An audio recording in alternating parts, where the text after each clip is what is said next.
ಹಿರಿಯ ವ್ಯಕ್ತಿಗಳ ವಿರುದ್ಧ ಪ್ರಕರಣವನ್ನು ದಾಖಲಿಸಿದ್ದಾರೆ. ಆ ಮೂಲಕ ರಾಹುಲ್ ಗಾಂಧಿ ತಾನು ಹಿಡಿದಂತಹ ಹಠದಲ್ಲಿ ಯಶಸ್ಸನ್ನು ಕೂಡ ಕಂಡಿದ್ದಾರೆ. ಆರೋಪ ಪ್ರತ್ಯಾರೋಪಗಳು ಕೂಡ ಅಷ್ಟೇ ದೊಡ್ಡ ಮಟ್ಟದಲ್ಲಿ ನಡೀತಾ ಇರುವಂಥದ್ದು.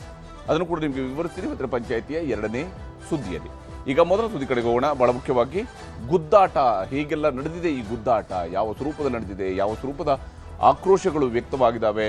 ಬಿಜೆಪಿಯವರೆಲ್ಲರೂ ಕೂಡ ಕಪ್ಪು ಟಿ ಶರ್ಟ್ಗಳನ್ನು ಧರಿಸಿರುವಂಥದ್ರ ಮೂಲಕವಾಗಿ ಕೂಡ ಹೋರಾಟವನ್ನು ನಡೆಸಿದ್ದಾರೆ. ಕಪ್ಪು ಶಾಲ್ಗಳ ಮೂಲಕವಾಗಿ ಹೋರಾಟ ನಡೆಸಿದ್ದಾರೆ. ಕಪ್ಪು ಏನೋ ರುಮಾಲನ್ನು ಸುತ್ತೋದ್ರ ಮೂಲಕ ಹೋರಾಟ ನಡೆಸಿದ್ದಾರೆ. ಎಲ್ಲ ರೀತಿಯಲ್ಲೂ ಕೂಡ ಪ್ರತಿಭಟನೆಯನ್ನು ನಡೆಸ್ತಾ ಇದ್ದಾರೆ, ಆರೋಪವನ್ನು ಮಾಡ್ತಾ ಇದ್ದಾರೆ. ಹಾಗೆಯೇ ಕಾಂಗ್ರೆಸ್ನವರು ಕೂಡ ಇವತ್ತು ಪ್ರತಿಭಟನೆ ನಡೆಸಿದ್ದಾರೆ. ಸಮಯವನ್ನು ಹಾಳು ಮಾಡ್ತಾ ಇದ್ದಾರೆ, ಕಲಾಪ ನಡೆಯೋಕ್ಕೆ ಬಿಡ್ತಾ ಇಲ್ಲ, ಬರದ ಬಗ್ಗೆ ಚರ್ಚೆಗೆ ಅವಕಾಶ ಕೊಡ್ತಾ ಇಲ್ಲ. ಈ ರೀತಿಯ ಆಪಾದನೆಗಳು ಕಾಂಗ್ರೆಸ್ ಕಡೆಯಿಂದ ಕೂಡ ಬಂದಿದೆ. ವರದಿ ನಿಮ್ಗೆ ತೋರಿಸ್ತೀನಿ.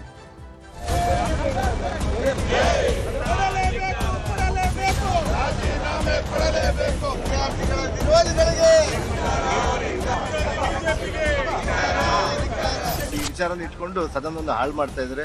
ಭ್ರಷ್ಟರಿಗಾಗಿರ್ತಕ್ಕಂಥ ಈ ಕಾಂಗ್ರೆಸ್ ಸರ್ಕಾರ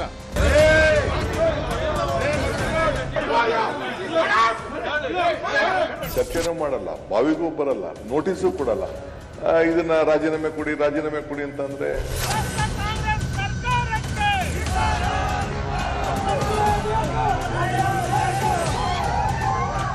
ಯೋಜನೆ ಮತ್ತು ಸಾಂಖ್ಯಿಕ ಸಚಿವ ಬಿ ನಾಗೇಂದ್ರ ರಾಜೀನಾಮೆಗಾಗಿ ಹೋರಾಟಗಳು ಜೋರಾಗಿವೆ. ವಿಧಾನಸೌಧದ ಒಳಗೆ ಹೊರಗೆ ರಾಜ್ಯಾದ್ಯಂತ ಬಿಜೆಪಿ ಬೀದಿಗಿಳಿದಿದೆ. ತನಿಖೆ ಪೂರ್ಣಗೊಳ್ಳದ ಕೇಸ್ನಿಂದ ಖುಲಾಸೆಗೊಳ್ಳದವರನ್ನ ಸಂಪುಟಕ್ಕೆ ಸೇರಿಸಿಕೊಂಡಿದ್ಯಾಕೆ ಎಂದು ಪ್ರತಿಭಟನೆ ನಡೆಸುತ್ತಲೇ ಇದೆ ಬಿಜೆಪಿ. ಅಧಿವೇಶನದ ಕಲಾಪಗಳು ಆರಂಭವಾಗುವ ಮುನ್ನ ಕಪ್ಪು ಟಿ ಶರ್ಟ್ಗಳನ್ನು ಹಾಕಿಕೊಂಡು ಬಂದಿದ್ದ ಬಿಜೆಪಿ ಶಾಸಕರು ವಿಧಾನಸೌಧದ ಆವರಣದಲ್ಲಿರುವ ಮಹರ್ಷಿ ವಾಲ್ಮೀಕಿ ಪ್ರತಿಮೆ ಬಳಿ ಪ್ರತಿಭಟನೆ ಮಾಡಿದ್ರು. ವಾಲ್ಮೀಕಿ ನಿಗಮದ 187 ಕೋಟಿ ಲೂಟಿ ಅಂತ ಕೂಗಿದ್ರು.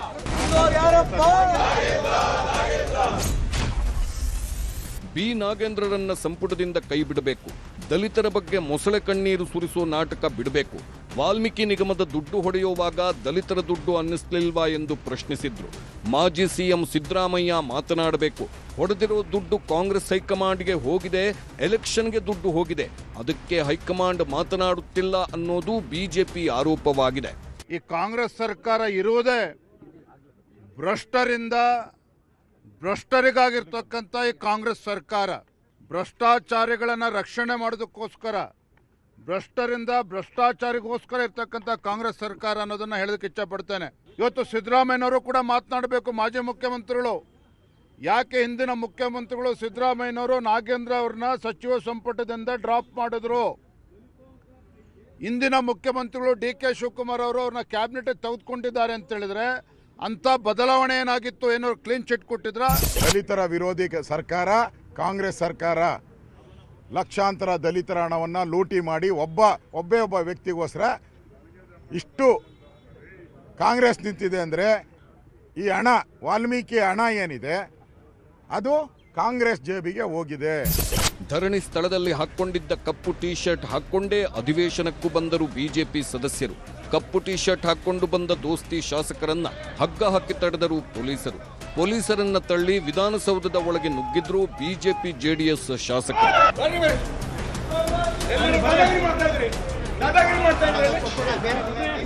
ಬಿಜೆಪಿ ಜೆಡಿಎಸ್ ಶಾಸಕರ ಪ್ರತಿಭಟನೆಗಳಿಗೆ ಪ್ರತಿಯಾಗಿ ಕಾಂಗ್ರೆಸ್ ಶಾಸಕರು ಪ್ರತಿಭಟನೆ ಮಾಡಿದ್ರು. ವಿಧಾನಸೌಧದ ಗಾಂಧಿ ಪ್ರತಿಮೆ ಎದುರು ಕಾಂಗ್ರೆಸ್ ಅಧ್ಯಕ್ಷ, ಶಾಸಕರು, ಹೊಸ ಸಚಿವರುಗಳು ಹಾಗೂ ಎಂಎಲ್ಸಿಗಳು ಧರಣಿ ಮಾಡಿದ್ರು. ಪ್ರತಿಪಕ್ಷಗಳು ಸುಖಾಸುಮ್ಮನೆ ಕಲಾಪದ ಸಮಯ ಹಾಳು ಮಾಡುತ್ತಿವೆ ಎಂದು ಗರಂ ಆದ್ರು.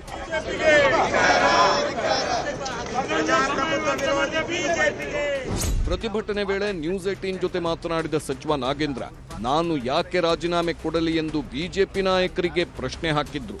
ರಾಜ್ಯದ ಜನರ ಸಮಸ್ಯೆ ಬೇಕಾಗಿಲ್ಲ, ಅವರಿಗೆ ಬರ, ನೀರಿನ ಜಲ ಇವೆಲ್ಲ ಕೂಡ ಯಾವುದು ಬೇಕಾಗಿಲ್ಲ ಅನ್ನುವಂತ ವಿಚಾರವನ್ನು ಇವತ್ತು ನಾವು ಅದರ ವಿರುದ್ಧ ನಾವು ಪ್ರತಿಭಟನೆ ಮಾಡ್ತೀವಿ. ನಾಗೇಂದ್ರ ಅವರನ್ನ ಭಾರತೀಯ ಜನತಾ ಪಕ್ಷ ಟಾರ್ಗೆಟ್ ಮಾಡಿ ಖಂಡಿತವಾಗಿ ಭಾರತೀಯ ಜನತಾ ಪಕ್ಷ ಯಾವತ್ತೂ ಕೂಡ ದಲಿತರ ವಿರೋಧಿಯಾಗಿ ಕೆಲಸ ಮಾಡ್ಕೊಂಡು ಬರ್ತಾ ಇದೆ ಇಡೀ ದೇಶದಲ್ಲಿ. ನಾಗೇಂದ್ರ ಅವರು ಸುತಾರಾಮ್ ಅವ್ರು ಏನೇ ಹೇಳಿದ್ರು ಕೂಡ ರಾಜೀನಾಮೆ ಕೊಡಲ್ಲ.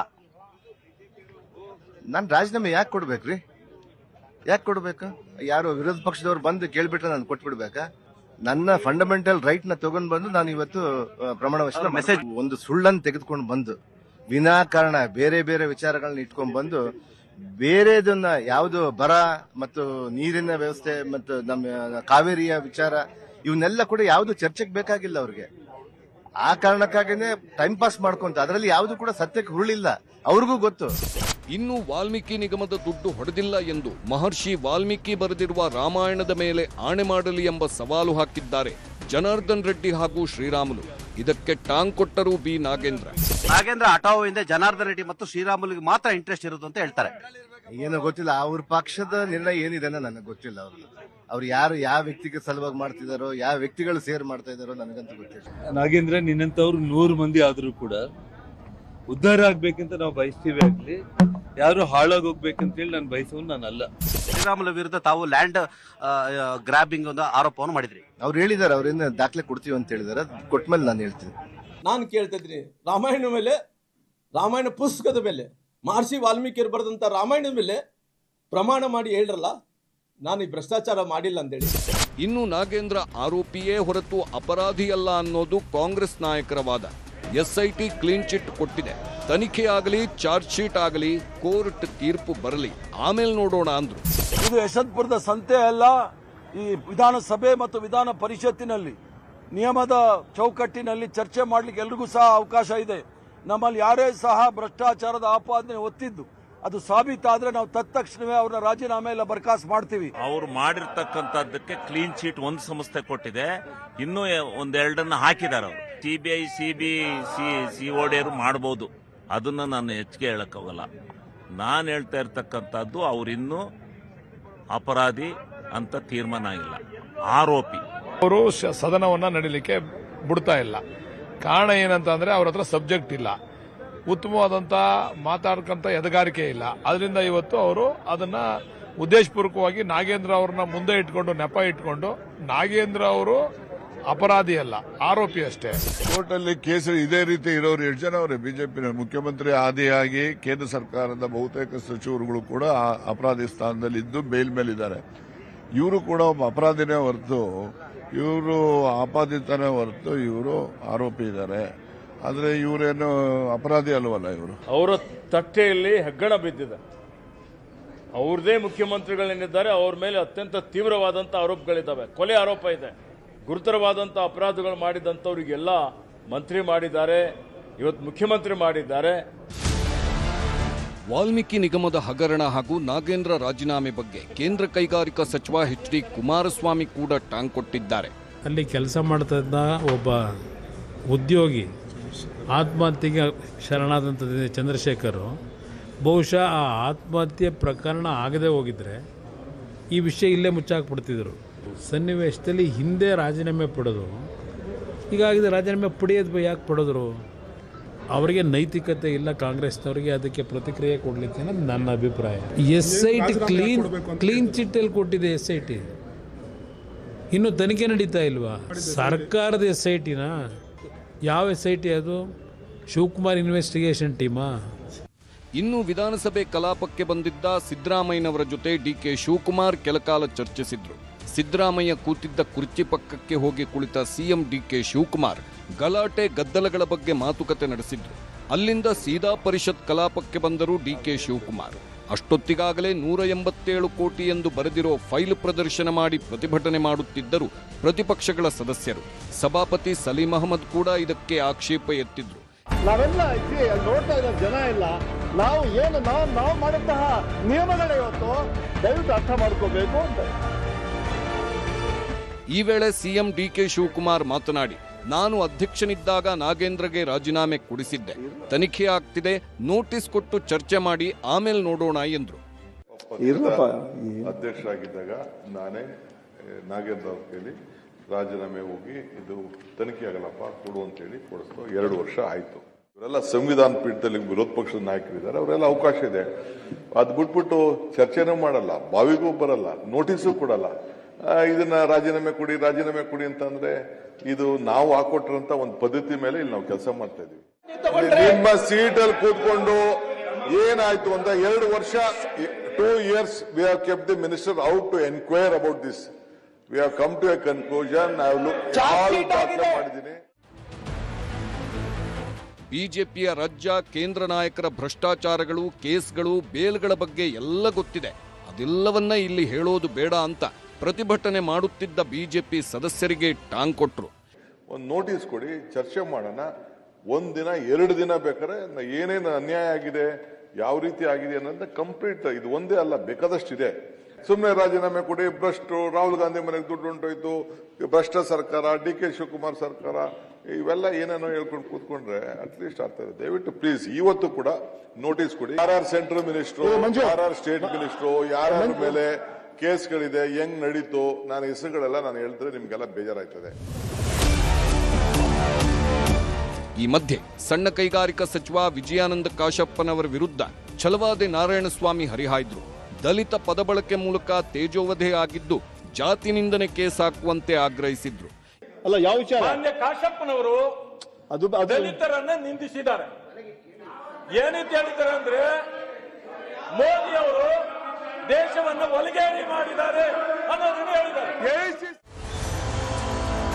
ಇನ್ನು ನಾಗೇಂದ್ರ ರಾಜೀನಾಮೆಗೆ ಆಗ್ರಹಿಸಿ ರಾಜ್ಯಾದ್ಯಂತ ಬಿಜೆಪಿ ಕಾರ್ಯಕರ್ತರು ಪ್ರತಿಭಟನೆ ನಡೆಸಿದ್ರು. ಧಾರವಾಡ ಜಿಲ್ಲಾಧಿಕಾರಿ ಕಚೇರಿ ಎದುರಿನ ಪ್ರತಿಭಟನೆಯಲ್ಲಿ ಸಂಸದ ಜಗದೀಶ್ ಶೆಟ್ಟರ್ ಪಾಲ್ಗೊಂಡಿದ್ದರು. ಹಾವೇರಿ ಜಿಲ್ಲಾಧಿಕಾರಿ ಕಚೇರಿ ಮುಂದೆ ನೂರಾರು ಬಿಜೆಪಿ ಕಾರ್ಯಕರ್ತರು ಧರಣಿ ಮಾಡಿದರು. ಬಳ್ಳಾರಿ ಜಿಲ್ಲಾಧಿಕಾರಿ ಕಚೇರಿ ಮುತ್ತಿಗೆಗೆ ಯತ್ನಿಸಿದ್ರು. ಈ ವೇಳೆ ಬಿಜೆಪಿ ಕಾರ್ಯಕರ್ತರನ್ನ ವಶಕ್ಕೆ ಪಡೆಯಲಾಯಿತು. ಕೊಪ್ಪಳ ಜಿಲ್ಲಾಡಳಿತ ಭವನದ ಮುಂದೆ ನಾಗೇಂದ್ರ ಪ್ರತಿಕೃತಿ ಮುಂದೆ ಹಾಡುತ್ತಲೇ ಮೂದಲಿಸಲಾಯಿತು. ಚಿತ್ರದುರ್ಗದಲ್ಲಿ ಡಿಸಿ ಕಚೇರಿಗೆ ಮುತ್ತಿಗೆ ಹಾಕಲು ಯತ್ನಿಸಿದ ಬಿಜೆಪಿ ಕಾರ್ಯಕರ್ತರನ್ನ ಪೊಲೀಸರು ತಡೆದರು. ದಾವಣಗೆರೆಯ ಎಸಿ ಕಚೇರಿ ಮುಂಭಾಗದಲ್ಲಿ ಧರಣಿ ಸತ್ಯಾಗ್ರಹ ನಡೆಯಿತು. ಈ ಎಲ್ಲ ಬೆಳವಣಿಗೆಗಳ ಮಧ್ಯೆಯೇ ಸಚಿವ ಬಿ ನಾಗೇಂದ್ರಗೆ ಸರ್ಕಾರ ಮತ್ತೊಂದು ಜವಾಬ್ದಾರಿ ಹೊರಿಸಿದೆ.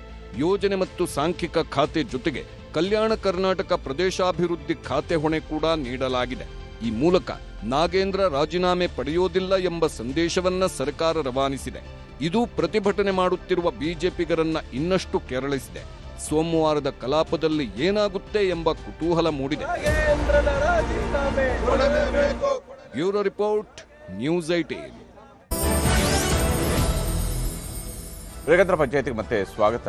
ಲೋಕಸಭೆಯ ಪ್ರತಿಪಕ್ಷ ನಾಯಕ ರಾಹುಲ್ ಗಾಂಧಿ ಅವರು ಇವತ್ತು ಗನ್ ಪಾಯಿಂಟ್ ಅನ್ನ ಎತ್ಕೊಂಡು ಅದರ ಮೂಲಕವಾಗಿ ಪ್ರತಿಭಟನೆಯನ್ನು ನಡೆಸಿದ್ದಾರೆ. ಅಷ್ಟೇ ಅಲ್ಲದೆ ಅದರ ಆಧಾರದ ಮೇಲೆ FIR ಹಾಕಿಸುವುದರಲ್ಲೂ ಕೂಡ ಯಶಸ್ವಿಯಾಗಿದ್ದಾನೆ. ಕೇಂದ್ರ ಸರ್ಕಾರದ ವಿರುದ್ಧ ರಾಹುಲ್ ಗಾಂಧಿ ಅವರು ಇವತ್ತು ಬೀದಿಗಿಳಿದಿದ್ರು. ಇದಾಗಿರುವಂಥದ್ದು ದೆಹಲಿಯಲ್ಲಿ ರಾಹುಲ್ ಬೀದಿ ಹೋರಾಟಕ್ಕೆ ಕಡೆಗೂ ಒಂದು ಹಂತದ ಜಯ ಸಿಕ್ಕಿದೆ. ಯಾಕಂದ್ರೆ ಪೆಲೆಟ್ ಗನ್ ಬಳಸಿದವರ ವಿರುದ್ಧ FIR ಅನ್ನು ದಾಖಲಿಸೋದಕ್ಕೆ ಕಡೆಗೂ ಕೂಡ ಪೊಲೀಸರು ಮುಂದಾಕಿದ್ದಾರೆ. ದೆಹಲಿ ಪೊಲೀಸರಿಂದ ಅಪರಿಚಿತರ ವಿರುದ್ಧ FIR ಆಗಿದೆ, ತನಿಖೆಯನ್ನು ನಡೆಸ್ತೀವಿ ಅಂತ ಹೇಳಿದ್ದಾರೆ. ಜುಲೈ 20ರಂದು ಜಂತರ್ ಮಂತರ್ನ ಪ್ರತಿಭಟನೆಯ ವೇಳೆ ಪೆಲೆಟ್ ಗನ್ ಅನ್ನು ಬಳಕೆ ಮಾಡಲಾಗಿತ್ತು ಅನ್ನೋದು ಈಗ ರಾಹುಲ್ ಗಾಂಧಿ ಮಾಡ್ತಾ ಇರುವಂತಹ ಆರೋಪ.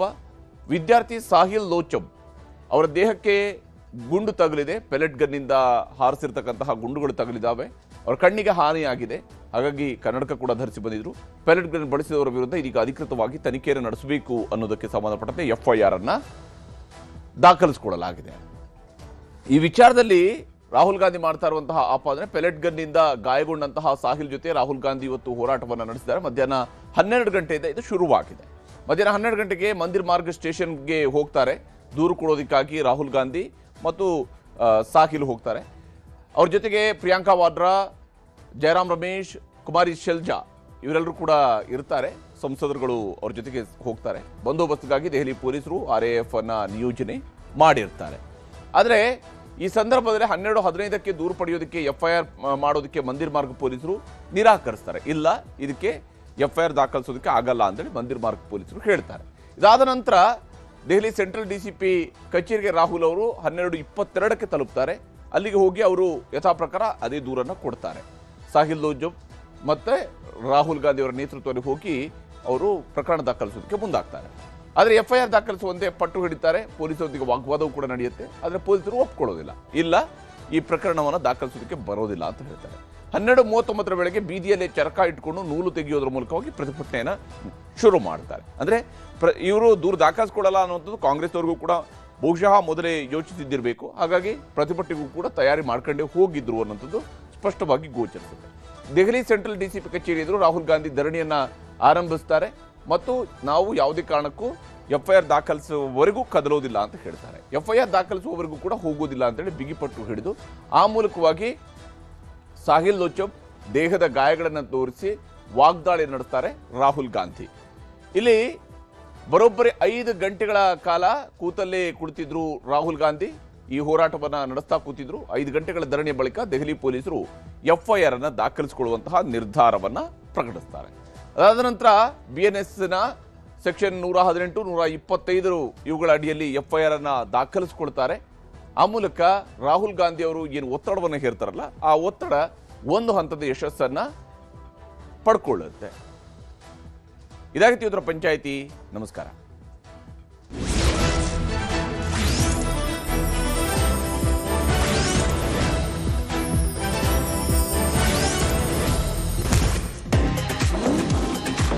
Playing a role or playing it real, I always lead. The new Brezza, now with Turbo Booster Jet, lead every play. ಸಚಿವ ನಾಗೇಂದ್ರ ರಾಜೀನಾಮೆಗೆ ದೋಸ್ತಿ ಹೋರಾಟ ತೀವ್ರಗೊಂಡಿದೆ. ಇವತ್ತು ಸಹ ವಿಧಾನಸಭೆ ಕಲಾಪದಲ್ಲಿ ಸಚಿವ ನಾಗೇಂದ್ರ ರಾಜೀನಾಮೆಗೆ ಆಗ್ರಹಿಸಿ ದೋಸ್ತಿ ನಾಯಕರು ಪ್ರತಿಭಟನೆ ನಡೆಸಿದರು. ವಜಾ ಮಾಡಿ ಅಂತ ಪ್ರತಿಪಕ್ಷಗಳ ಶಾಸಕರು ಘೋಷಣೆ ಕೂಗಿದ್ರು. ಗದ್ದಲ ಹೆಚ್ಚಾದ ಹಿನ್ನೆಲೆ ಕಲಾಪವನ್ನು ಸೋಮವಾರಕ್ಕೆ ಮುಂದೂಡಿಕೆ ಮಾಡಲಾಯಿತು. ವಿರೋಧ ಪಕ್ಷಗಳ ಗದ್ದಲದ ನಡುವೆಯೇ ಕರ್ನಾಟಕ ಅಪಾರ್ಟ್ಮೆಂಟ್ ವಿಧೇಯಕ 2026 ಅಂಗೀಕಾರ ಆಯಿತು.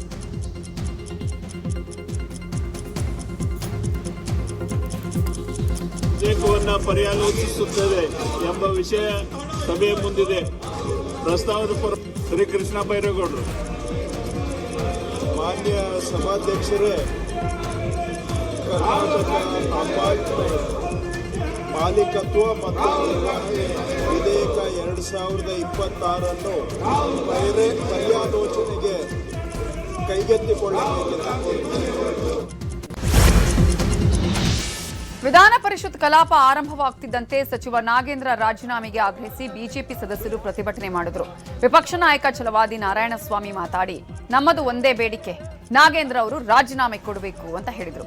ಇದಕ್ಕೆ ಸಚಿವ ಖಾದರ್ ಉತ್ತರಿಸಿ, ಒಂದೇ ವಿಚಾರಕ್ಕೆ ಹಠ ಹಿಡಿದು ಕೂರೋದು ಸರಿಯಲ್ಲ, ಸಾರ್ವಜನಿಕ ವಿಷಯಗಳ ಬಗ್ಗೆ ಚರ್ಚೆ ನಡೆಸಬೇಕಾಗಿದೆ ಅಂದ್ರು. ಈ ವೇಳೆ ವಿಪಕ್ಷದಿಂದ ಪ್ರತಿಭಟನೆ ಮುಂದುವರಿಯಿತು. ಗೋವಿಂದ ಗೋವಿಂದ ಅಂತ ಘೋಷಣೆ ಕೂಗಲಾಯಿತು. ಅವ್ರಿಗೆ ಮಂತ್ರಿ ಸ್ಥಾನ ಕೊಡ್ಬೇಕಾ ಬೇಡವಾ ಅಂತೇಳಿ ಯಾಕೆ ಕೊಟ್ಟಿದ್ದಾರೆ ಅಂತೇಳಿ ಗವರ್ನರ್ ಹೋಗಿ ಕೇಳಿ. ಅಲ್ಲಿ ಗವರ್ನರ್ ಅವರಿಗೆ ಓಟ್ ಕೊಟ್ಟ ನಂತರ ಮಂತ್ರಿ ಆದದ್ದು. ಏನಾದ್ರು ಕೊಡ್ಬಾರ್ದಂತ ಹೇಳ್ತಾರೆ, ಅಥವಾ ಕೊಡ್ಬಾರ್ದಂತ ಹೇಳ್ತಾರೆ. ಅದು ಗವರ್ನರ್ ಕೊಡ್ಲಿಕ್ಕೆ ಹೋಗುದಿಲ್ಲ. ಪ್ರಶ್ನೋತ್ತರ ಮಧು ಮಾದೇಗೌಡರು. ಸಚಿವ ನಾಗೇಂದ್ರ ರಾಜೀನಾಮೆಗೆ ಒತ್ತಾಯಿಸಿ ಬಿಜೆಪಿ ನಾಯಕರು ಶಾಸಕರ ಭವನದ ಮಹರ್ಷಿ ವಾಲ್ಮೀಕಿ ಪ್ರತಿಮೆ ಎದುರು ಪ್ರತಿಭಟನೆ ನಡೆಸಿದರು. ನಾಗೇಂದ್ರ ರಾಜೀನಾಮೆ ನೀಡಲಿ ಎಂದು ಬರೆದ ಕಪ್ಪು ಟಿ ಶರ್ಟ್ ಧರಿಸಿ ಬಿಜೆಪಿ ನಾಯಕರು ಪ್ರತಿಭಟನೆ ನಡೆಸಿದರು. ವಾಲ್ಮೀಕಿ ಪ್ರತಿಮೆಯಿಂದ ಕಾಲ್ನಡಿಗೆಯಲ್ಲಿ ವಿಧಾನಸೌಧಕ್ಕೆ ಬಂದ ದೋಸ್ತಿ ಶಾಸಕರನ್ನ ಪೊಲೀಸರು ತಡೆದರು. ಈ ವೇಳೆ ಪೊಲೀಸರನ್ನ ತಳ್ಳಿ ದೋಸ್ತಿ ನಾಯಕರು ವಿಧಾನಸಭೆಗೆ ಆಗಮಿಸಿದರು.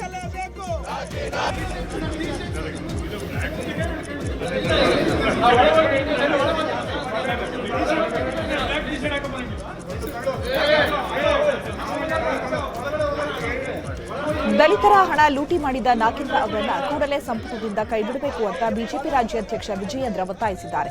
ಸಿದ್ದರಾಮಯ್ಯ ನಾಗೇಂದ್ರ ಅವರನ್ನ ಕೈಬಿಟ್ಟಿದ್ರು, ಆದರೆ ಡಿಕೆಶಿ ಮತ್ತೆ ಸಂಪುಟದಲ್ಲಿ ನಾಗೇಂದ್ರ ಅವರನ್ನ ಸೇರಿಸಿಕೊಂಡಿದ್ದಾರೆ. ಸರ್ಕಾರಕ್ಕೆ ಮಾನ ಮರ್ಯಾದೆ ಇದ್ರೆ ನಾಗೇಂದ್ರ ರಾಜೀನಾಮೆ ಪಡೆಯಲಿ, ಆ ಬಳಿಕ ಸಿಎಂ ಪ್ರತಿಭಟನೆ ಮಾಡಲಿ. ರಾಜ್ಯದ ಎಲ್ಲ ಜಿಲ್ಲಾ ಕೇಂದ್ರದಲ್ಲಿ ನಾಗೇಂದ್ರ ವಿರುದ್ಧ ಹೋರಾಟ ಮುಂದುವರಿಯಲಿದೆ ಅಂತ ಹೇಳಿದರು. ಅಭಿವೃದ್ಧಿಗೆ ಮೀಸಲಿಡತಕ್ಕಂಥ ಹಣವನ್ನು ಲೂಟಿ ಹೊಡೆದಿರುವಂತಹ ನಾಗೇಂದ್ರ ಅವ್ರನ್ನ ಸಚಿವ ಸಂಪುಟದಿಂದ ಕೈ ಬಿಡಬೇಕು. ಮಾನ್ಯ ಮುಖ್ಯಮಂತ್ರಿ ಕೇಳೋದಕ್ಕೆ ಇಷ್ಟಪಡ್ತೇನೆ.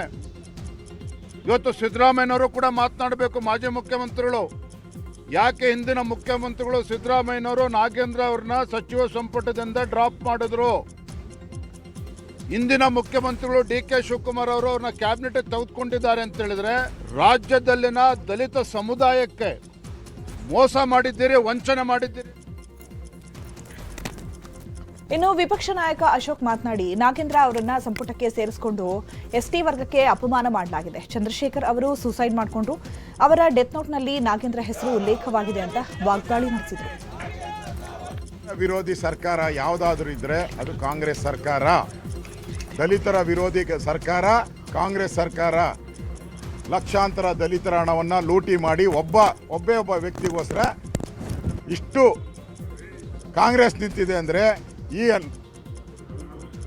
ಈ ಹಣ, ವಾಲ್ಮೀಕಿ ಹಣ ಏನಿದೆ ಅದು ಕಾಂಗ್ರೆಸ್ ಜೇಬಿಗೆ ಹೋಗಿದೆ, ರಾಹುಲ್ ಗಾಂಧಿಗೆ ಹೋಗಿದೆ, ಕಾಂಗ್ರೆಸ್ ಪಾರ್ಟಿಗೆ ಹೋಗಿದೆ, ಕಾಂಗ್ರೆಸ್ ಎಲೆಕ್ಷನ್ಗೆ ಹೋಗಿದೆ. ಅದಕ್ಕೋಸ್ಕರ ಇವನು ತೆಗೆದ್ರೆ ಅವನ್ನೆಲ್ಲರ ಕತೆ ಬಿಚ್ಚಿಟ್ಬಿಡ್ತಾನೆ.